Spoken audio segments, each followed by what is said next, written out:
This episode of Breakthrough Success is brought to you by Jobber. Jobber is your business command center. The easy-to-use app powers your sales, operations, and customer service all in one place. Go check them out at getjobber.com/im/breakthrough to receive 20% off your first 6 months. What's up, Breakthrough Success listeners? Marc Guberti, the podcast coach here, helping people launch, grow, and monetize their podcast. And one of the things that we should be thinking about is how can we get the most out of our lives? How can we achieve all these different goals? How can we spend time with people who matter the most to us? How do we get the most out of our lives? That's what we're going to talk about in this episode. So the guest who joins us today, he is a millennial overcomer and risk taker and owner of Lucas Consulting. And as a firm believer in the power of the creative process, he applies his knowledge and skills to help others resolve a variety of issues and maximize their full potential. He is also an active member of a nonprofit organization called the Mankind Project, which facilitates transformational experiences for men throughout the year. So our guest for this episode of Breakthrough Success is none other than Henry Lucas. Henry, welcome to the show. Thanks for having me. It's good to be here. Henry, I'm so happy to have you on Breakthrough Success, and I feel like it's so important for us to really get the most out of our lives and really be able to live it to the fullest. So I'm wondering if you could share with us how you first decided to pursue this path of helping people live life to the fullest and some of the things you've done to live life to the fullest.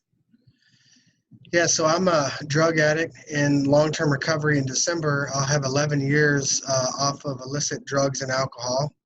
I'm pretty excited about that. Really, that started my journey into really wanting to help others. When I was young, when I was a boy, I always wanted to be a part of something bigger than myself. And as a teenager, I found myself, mixed in with the wrong crowd, using drugs and alcohol. And after I got sober, I went back to school. I got my bachelor's degree and my master's degree, and I started to practice counseling and therapy. And a few years ago, I started writing this book. And it is interesting you got started, like you were at a low point and then you're able to pick yourself up. And I feel like there are some people who are at that low point, feel like they can't live life to the fullest. Like they feel like they've been dealt a bad hand. So for someone who feels like they're at a very low point right now, what advice would you give them so they get out of that low point and have the transformation? Yeah, the first thing is realizing that victims don't get well, that there's really something empowering about knowing that I can choose the course of my life. And in most of the low spots that I've ever been in, I was the main culprit in driving me to be in that low spot. So if my choices can put me in a low spot, then my choices can really make me transcend and go beyond what I can experience in my life. Then after recognizing that no victims really get better, is looking at what are the resources in my life that I have, what are the relationships that I can rely on, where can I go to get the help that I need? That's probably the most important things. And it is good to get help also because you want to have a good group around you. Because if you hang out in Henry's case, he hung out with friends that, that didn't show him the right decisions. They weren't a good group to hang around with. But then if you surround yourself with different people who are at that level of success you want to achieve or who can help you achieve success, that's going to put you in a better position to being able to live life to the fullest. And it's like your book, Maximize 10 Approaches for Getting the Most from Your Life. I mean, that really goes a lot deeper into that. I wonder if you could give us just a brief look into the book and some of those 10 approaches for getting the most of your life. Yeah, so I think I'll just hit on the most important ones that I like that come natural to me. The first one is humor. I think a lot of times we get a lot of pressure from our families, our community, from the American culture to drive and to be successful. And sometimes I've been known to take myself too seriously. And so being able to laugh, being able to look at the lighter side of things, having some humor, I think that is really important to bring in balance to the seriousness, but also to how how funny life can actually be. I think humor is really important. Another one I believe is important is service to others, being able to help others. Someone doesn't have to go to school to get a degree to be able to help other people. They could do what you're doing and do a podcast. They could hold the door open for somebody at the store. They could mow their neighbor's lawn without their neighbor really asking them. There's really a lot of different things that we could do for each other, really help push humanity more in a positive direction. And then the last one's probably our attitude. And in the book, I talk about having this sort of attitude of gratitude. What we know through neuroscience is that gratitude has the power to actually change the neural networks in our brain.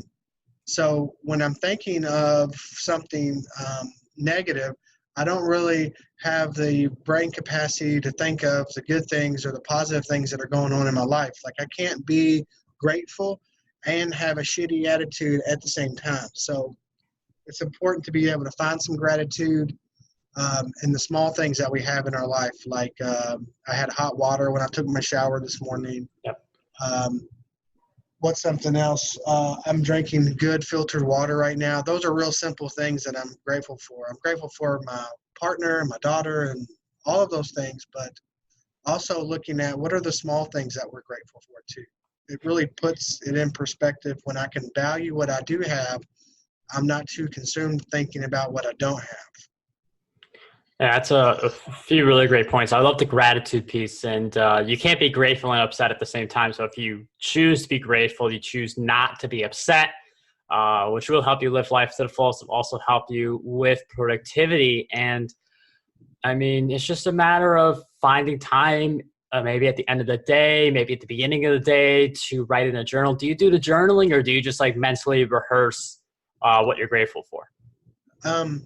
The thing about my book, which I think sets it aside from a lot of self-help books, is the application of the practical ideas that I talk about. So I'll give a few examples in the book. One is to write down gratitudes. That's really important, because if I'm writing down my gratitudes, 10 days from now, I can look back to this day and see, what was I grateful for 10 days ago?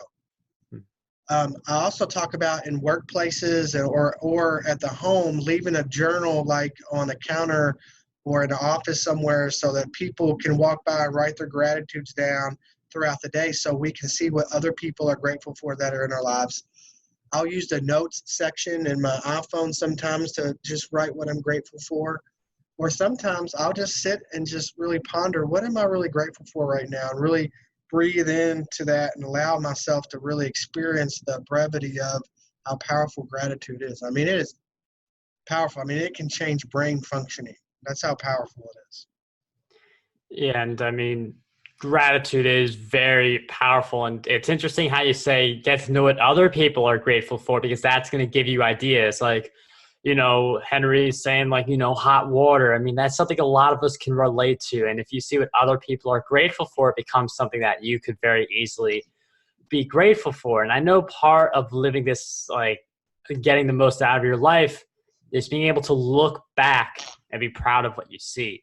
And I feel like part of that is having no regrets, feeling like you gave it your all.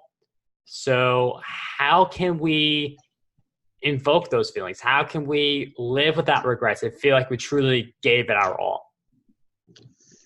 Well, I don't know if we can really live a life without regret, but the thing is, when we experience regret, what can I do with that regret? A lot of times when I've had regret about something that I've said or something that I did in a previous workplace, it's really allowed me to go back and really make those things right with those people or with those places, which is more in congruence with the type of person that I want to be in my whole value system.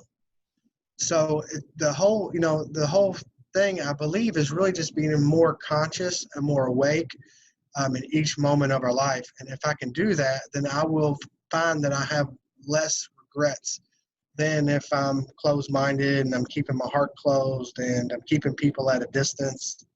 Being more conscious is probably the first thing to do that. Yeah, it is a really interesting point, because regret happens. It's just a matter of what we do when the regret happens, because you could regret not talking with someone. You can regret not putting in enough work for your business. You have a bad quarter, but what can you do? How do you respond to that initial regret? And then that'll determine if it's one of these regrets that just comes and goes, or if it's just one of these long-term regrets that can really eat at the soul. And one of the things that I also want to talk about is some people feel like that you know, that everyone has dreams and you definitely want to hit them, and you don't want to be like what if? And I feel like part of the what if is people not unlocking their full potential. So I'm wondering if you can share with us, what do you believe prevents most people from tapping into their true potential? Scared of actually pulling it off. Most people will say, well, you know, I'm scared of failure. No, that's not true, because most people that say I'm scared that I'm going to fail, they have a previous history of continuing to fail. So they really were reinforcing this belief about themselves that I'm a failure, or that I won't be successful, or I won't be able to achieve my dream or my goal. Most people are really fearful about how powerful, magnificent, and beautiful they could actually be, which is really terrifying. That's one of the things that really prevented me from putting this book out. This book was 90% written about three years ago. And the fear was really about, what if I really pull this thing off and become a published author? That's scary. That raises my standard. That means that I have something that I'm committed to. Now I have something that I'm accountable to. And there's just a higher standard. If I'm a failure, the bar is pretty low. If I start reaching my full potential, other people are going to see me do that, and they're going to hold me to that new standard. Wow, that's a great point, because I was going to ask you, because we know fear of failure is a thing, but you pointed at basically the fear of success. And I was going to ask, you know, like, why do people have this fear of success? But you really hit on that key point where if, you know, you got your typical like fifth grader, for instance, playing basketball, he misses a shot.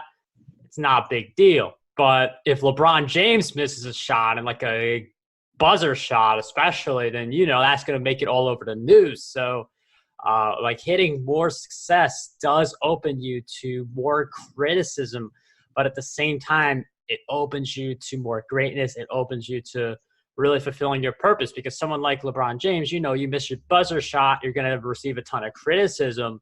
But overall, I mean, like, we could argue this, but he's one of the best players in the game right now. I personally think he is. It's definitely up to you, because I know that's a big idea, like big debate, but the whole idea is when you achieve success, you put yourself in front of more criticism, but your impact also grows. So you have to think about those good things and let them outweigh the bad things, like, oh, big deal, someone says something about you.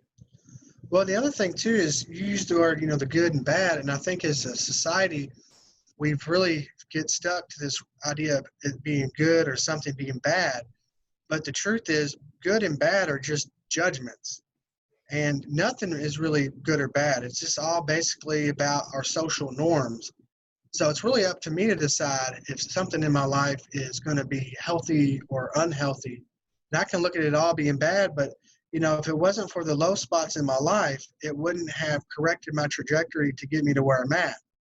You know, I grew up in poverty. I experienced emotional abuse, emotional neglect, and abandonment.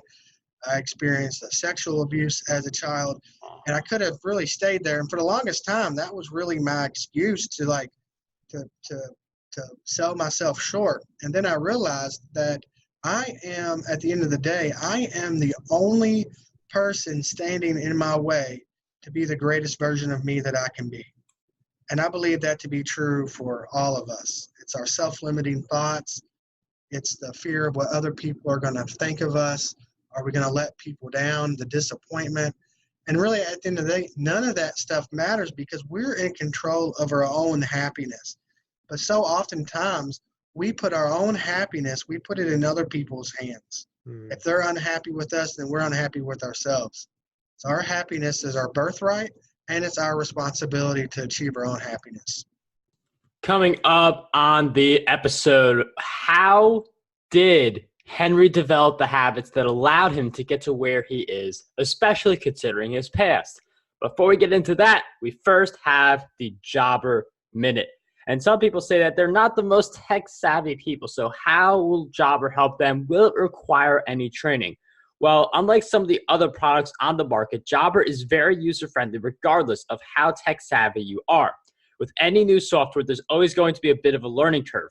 Fortunately, they have all the tools and support you need to make this process as successful as possible for you.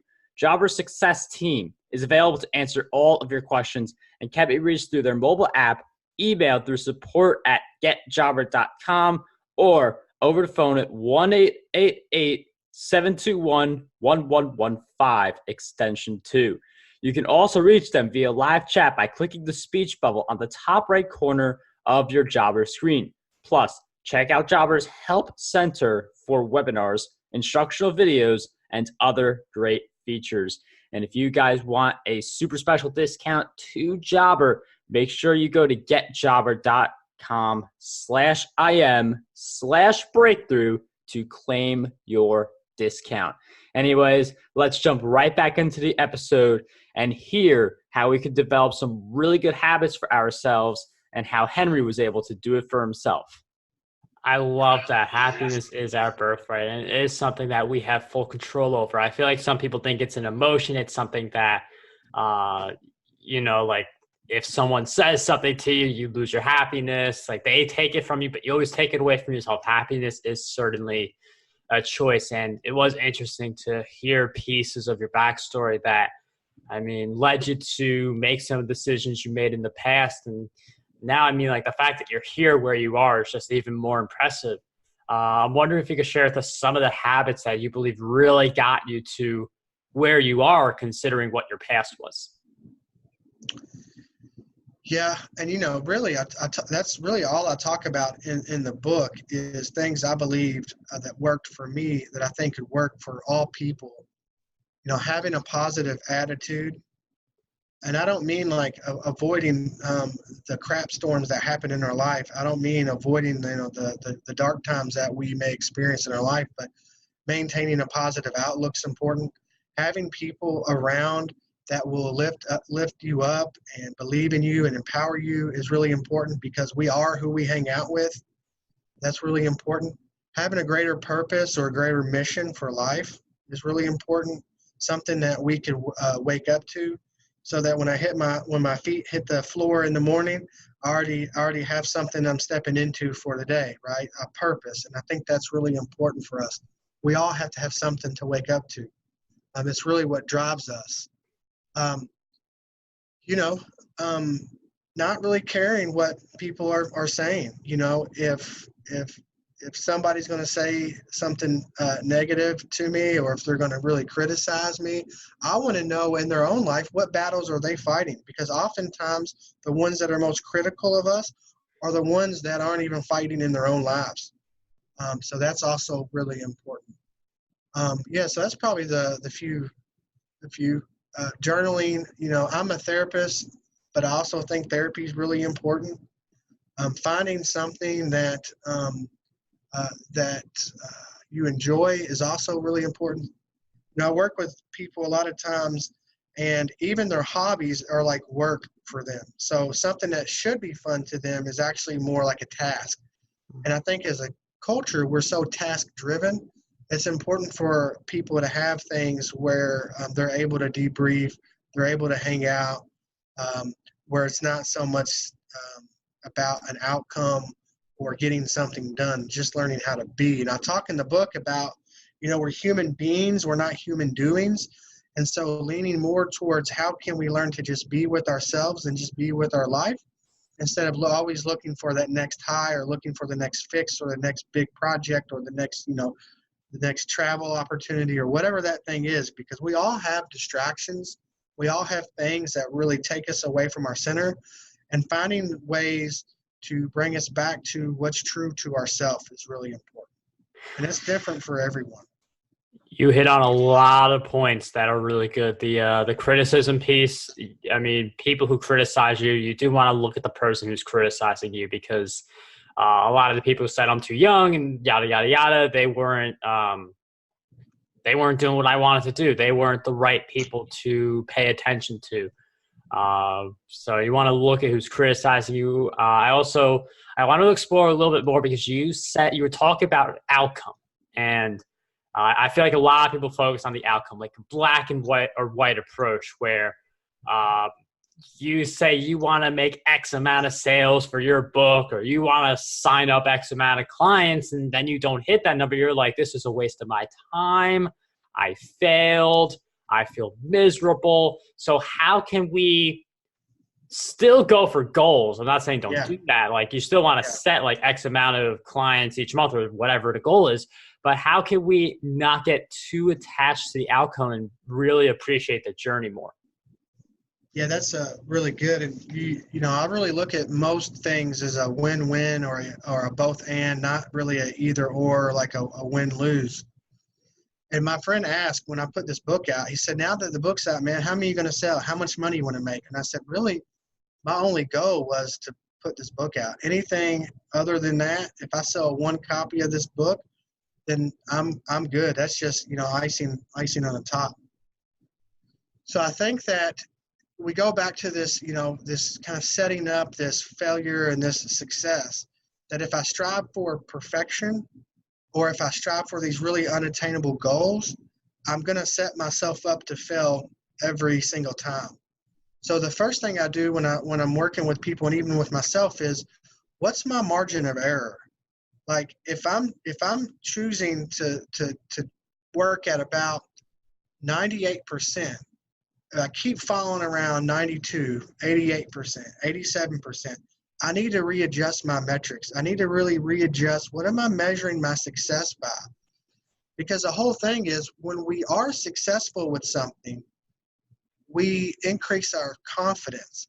And when my confidence is increased, then I can raise my metric a little bit. So if I'm hitting 87% and I'm feeling really good about 87, maybe I can move up to 89 or 90%. Then I'm at 90% and I'm feeling good. Maybe I keep it at 90% and I leave myself a little wiggle room. And that's going to be different for business. That's going to be different for whatever approach that I'm really applying this to. But I think it's important for people to have a margin of error. And it's important for us to continue to reevaluate our metric system. I love this idea of not being perfect. In fact, a good friend of mine, Elizabeth Trinkus, who hosts the Enough Already podcast, she likes to have people embrace their perfect imperfections. And I just really thought of that because you want to have that margin of error. You don't want to go for perfection, because if you don't hit it and you are really adamant about being perfect, which is impossible anyway, then you're going to bog down on yourself. You're going to have all these negative thoughts enter your mind. And it's better to create that margin of error, still put in a ton of work and stuff, but don't try to be perfect. You will fail, right? That's the ultimate outcome is the person will feel like a failure. So I believe that it's important that we feel good about what it is that we're doing, whether it's work, whether it's hobbies, whether it's sports, whether it's family, that we're feeling good about what it is that we're doing. That's really important, is to have that positive energy around us, and whatever it is that we're putting that energy into. I think that so many times that we waste so much energy trying to be perfect or to try to operate above our standard, that we're wasting this inefficient energy. It's foolish. And if we could shift that energy towards something else, I couldn't even imagine what the outcome could be. Yeah, and I mean, the ways we move our energy, that is a big impact on our success. That has a big impact on how we live our lives and conduct ourselves. So if we think about where we're moving our energy, and also having more of it, like sleeping, eating healthy, doing all these right things to have more energy, that's going to be really beneficial. And you want to add to that, or? Yeah. And, I talk about, because you're kind of leading on to this self-care thing, like how important it is to really nurture and nourish ourselves, because life can be so demanding. I know it is for me, owning my own business, and this new book's out, and I have a 2-year-old daughter and my wife and all of this. So it's important for me to make sure that I'm getting adequate rest, and that I'm staying hydrated, and that I'm exercising. It's important that I'm doing things to really cultivate a sense of nurture within myself. I work with people a lot of times. I say, so what do you do to take care of yourself? They say, oh, well, I watch Netflix. Okay, cool. I watch Netflix. I'm watching the Wu-Tang Saga right now. It is phenomenal. But watching Netflix, binging on TV shows isn't taking care of someone's emotional needs. It's a distraction. And notice how when we talk about watching TV shows over a weekend, we call it binging. We refer to that as drugs and alcohol now. So I'm not saying there's anything wrong with like watching your shows and that kind of stuff. You know, I love my shows, but what else are we doing to really nurture the part of ourselves deep down inside that really needs to be taken care of? That's really important. Henry, really deep stuff. And being able to know the difference between something that's self-care and something that's a distraction. I absolutely love the fact that you addressed that. You gave us this idea like, wait, no, it could be a distraction. Just making sure that you do the proper self-care. So that's a really amazing insight. And one of the things we're going to recommend everyone do is keep following Henry's work. Make sure you get his book, Maximize.